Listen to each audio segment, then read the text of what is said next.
అణుబాంబులు తయారు చేయడానికి పైసలుంటాయి. ఉగ్రవాదులకు ట్రైనింగ్ ఇవ్వడానికి కోట్ల రూపాయలు ఖర్చు పెడతారు.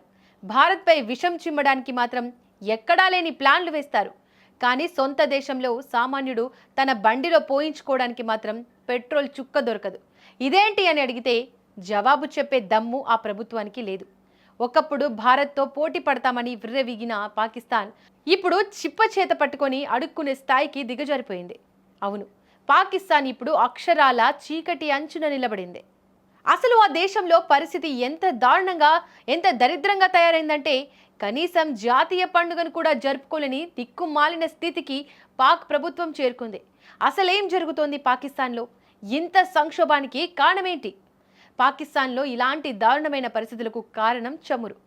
పాకిస్తాన్లో ప్రస్తుతం 21 రోజులకు సరిపడా డీజిల్, 27 రోజులకు పెట్రోల్, 9 రోజులకు ఎల్పీజీ, 14 రోజులకు విమాన ఇంధనం నిల్వలు ఉన్నాయని పెట్రోలియం కార్యదర్శి తెలిపారు. పాకిస్తాన్ తన పెట్రోలియం అవసరాల్లో దాదాపుగా 70% మధ్యప్రాచ్యం నుంచే దిగుమతి చేసుకుంటోంది. తాజా ఘర్షణల కారణంగా కీలకమైన నౌకా మార్గాలు దెబ్బతిన్నాయి. ఎర్ర సముద్రం మీదుగా సరుకు రవాణాకు గతంలో 4 నుంచి 5 రోజులు పట్టగా ఇప్పుడు మాత్రం 12 రోజులు పడుతోంది. ఇక మరోవైపు పాకిస్తాన్లో గ్యాస్ సంక్షోభం కూడా పొంచి ఉంది. ఏప్రిల్ 14 తర్వాత దేశంలో తీవ్రమైన ద్రవీకృత సహజ వాయువు కొరత ఏర్పడుతుందని అధికారులు హెచ్చరించారు. మార్చిలో రావాల్సిన 8 ఎల్ఎన్జీ కార్గోలలో కేవలం 2 పాకిస్తాన్కు చేరాయి. ఈ సంక్షోభాన్ని ఎదుర్కొనేందుకు పాక్ ప్రభుత్వం చర్యలు చేపట్టింది. హార్ముజ్ జలసంధి ద్వారా చమురు రవాణాకు అనుమతి కోసం ఇరాన్తో చర్చలు జరుపుతోంది.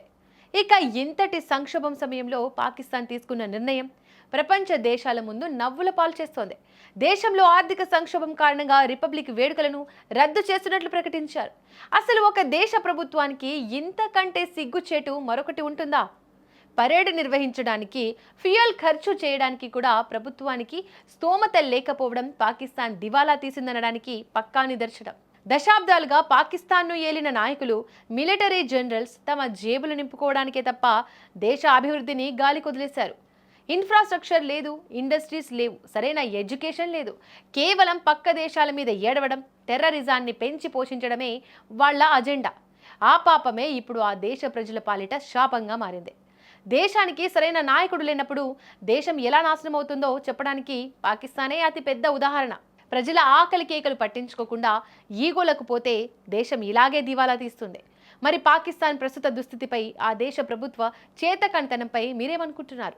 వాళ్లకు ఈ కర్మ దేనివల్ల పట్టిందనుకుంటున్నారో కింద కామెంట్ బాక్స్లో మీ అభిప్రాయాన్ని చెప్పండి.